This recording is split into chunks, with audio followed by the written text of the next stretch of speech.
Back to my channel women's health talk. यहाँ पर हम बात करते हैं वीमेंस की हेल्थ से रिलेटेड टॉपिक्स पर। तो आज हम बात करने वाले हैं क्या थायराइड में प्रेगनेंसी बहुत आसानी से हो जाती है, या थायराइड जो है आपकी प्रेगनेंसी में कितनी कॉम्प्लिकेशंस पैदा करता है, या आप कह सकते हैं कि थायराइड के साथ में प्रेगनेंसी आगे कैसे बढ़ सकती है। चलिए आज हम इस पे बात करते हैं कि थायराइड और प्रेगनेंसी का क्या लेना देना है।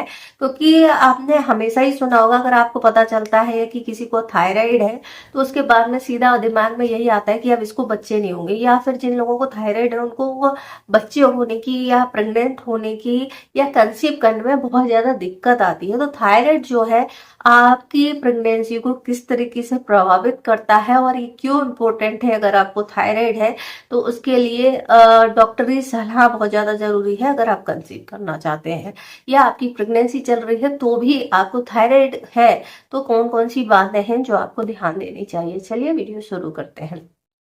फ्रेंड्स, थायराइड होता क्या है। थायराइड जो है हमारे गले में पाई जाने वाली एक ग्रंथि होती है जो कि बटरफ्लाई की तरह होती है, और यहाँ से कुछ हार्मोन रिलीज करते हैं, और ये T3 और T4 होते हैं जो कि आपके ब्रेन में जाकर के कुछ संदेश देते हैं, और जो इनका लेवल जो है बैलेंस होना बहुत ज्यादा जरूरी है। तो ये पिट्यूटरी ग्लैंड को प्रभावित करते हैं, साथ साथ में ये आपके प्रजनन क्षमता को भी प्रभावित करते हैं। तो थायराइड में अगर T3 T4 का जो बैलेंस है या TSH है उसका रेशो जो है गड़बड़ होता है तो माना जाता है कि आपको थायराइड। थायराइड का टेस्ट करने के लिए सिंपली एक ब्लड टेस्ट किया जाता है और उसमें उसकी रेंज आ जाती है। अब बात करते हैं कि ये आपके प्रेगनेंसी को किस तरीके से प्रभावित करता है। तो जो थायराइड ग्रंथि है, अगर उसमें बात करें तो दो तरह की प्रॉब्लम, दो तरह का थायराइड होता है, एक हाइपोथायराइड और एक हाइपरथायराइड। जैसे कि नाम से ही पता चल रहा है, हाइपोथायराइड यानी आपकी थायराइड ग्रंथि जो है कम एक्टिव है या कम थायराइड बन रहा है। हाइपर एक्टिव यानी हाइपर थायराइड यानी हाइपर एक्टिव यानी ज्यादा थायराइड हॉर्मोन्स का निर्माण कर रही है। तो ये दोनों ही कंडीशन जो होती है थायराइड के पेशेंट में आती है, और इसके लिए लीवोथायरॉक्सिन नाम की जो दवा है वो दी जाती है। अब बात आती है प्रेगनेंसी की। तो प्रेगनेंसी इसमें इसलिए करना मुश्किल होती है क्योंकि आपके ओव्यूलेशन डेज को प्रभावित करती है। ओव्यूलेशन डेज को इसलिए प्रभावित करती है क्योंकि इसका असर जो है आपके मासिक चक्र में पड़ता है। तो अगर आपका थायराइड हार्मोन्स का लेवल बहुत ज्यादा कम हो जाता है या बहुत ज्यादा ज्यादा हो जाता है तो पीरियड कभी कभी बहुत लंबे खिंच जाते हैं, या बहुत हैवी आने लगते हैं, या फिर आपके पीरियड बहुत जल्दी जल्दी आने लगते हैं। इसलिए आपका जो मेंस्ट्रुअल साइकिल है वही डिस्टर्ब हो जाएगा। तो फिर आपको पता ही नहीं चलेगा कि आपके ये ओव्यूलेशन डेज कौन से हैं, आपको कब कंसीव करना चाहिए।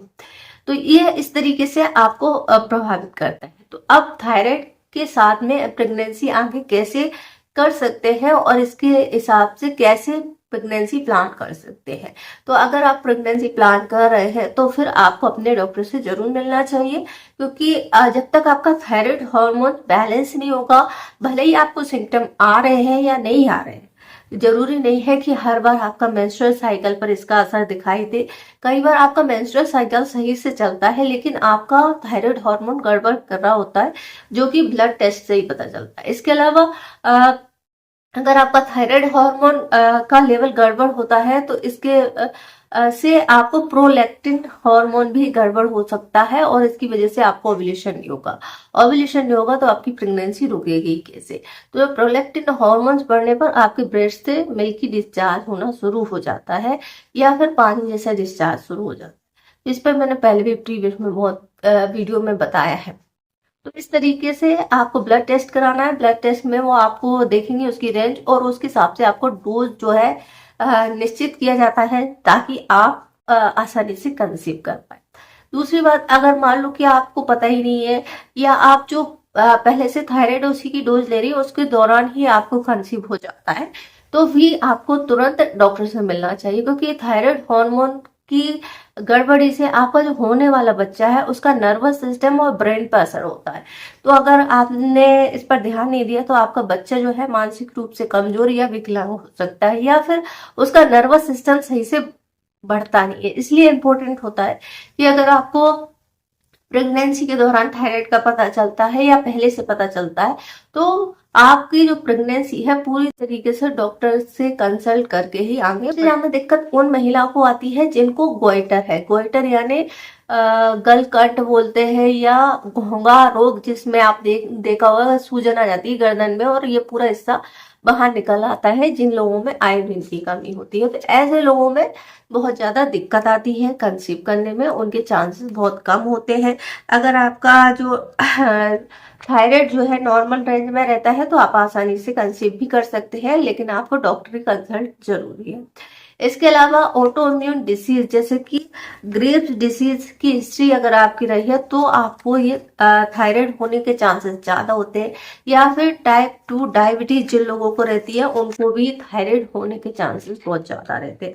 तो इसलिए जरूरी है, प्लान कर रहे हैं तो T3, T4 और TSH हार्मोन का टेस्ट जरूर कराएं और डॉक्टर से उसकी जो रेंज है उसके अकॉर्डिंग अपना डोज जो है लेना चाहिए, क्योंकि प्रेगनेंसी के दौरान आपकी जो डोज है वो हाई की जाती है ताकि आपको और आपके होने वाले बच्चे को इस चीज से सेफ रहे कि उसको उसका जो विकास है वो सही से हो, या फिर आप बहुत ज्यादा वेट गेन ना कर लें, क्योंकि थायराइड हार्मोन में या तो वेट गेन होता है वेट लूज होता है, दोनों ही कंडीशन जो है बहुत ज्यादा खतरनाक हो सकती है।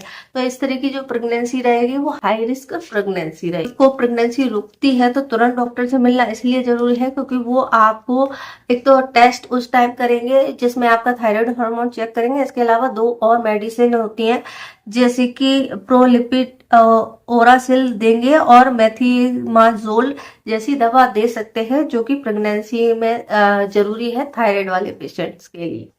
इसके अलावा थायराइड का हार्मोन जो है स्ट्रेस से बढ़ता है, तो आपको स्ट्रेस से तनाव से दूर रहना है, खुश रहना है, डाइट हेल्दी रहनी है रखनी है, थोड़ा बहुत एक्सरसाइज करनी है, योगा प्राणायाम करना, हार्मोन्स का बैलेंस रहेंगे तो आपका जो प्रेगनेंसी है वो अच्छे से रहेगा। और रिफाइंड चीनी शुगर फैट इस तरह की चीजों को अवॉइड ही करना है, इनको लेना बंद कर दीजिए। तो ये है। और गोइटर से बचने के लिए आप आयोडीन जो है बहुत ज्यादा पर्याप्त मात्रा में होना जरूरी है। अपनी आयोडीन वाली डाइट फॉलो कर सकते हैं, जैसे सी फूड होते हैं उनमें आयोडीन की अच्छी मात्रा होती है, आप उनको भी ले सकते हैं अगर आप नॉनवेज खाते हैं तो ये है। और इससे सभी चीजों को फॉलो करते हुए आप एक नॉर्मल तरीके से प्रेग्नेंट हो सकते हैं, या आपकी पूरी प्रेगनेंसी निकल सकती है और आपका बच्चा जो है बिना किसी इफेक्ट के नॉर्मल तरीके से पैदा हो सकता है, नॉर्मल बच्चों की तरह, उसमें किसी तरह के कोई कॉम्प्लिकेशंस नहीं आएंगे।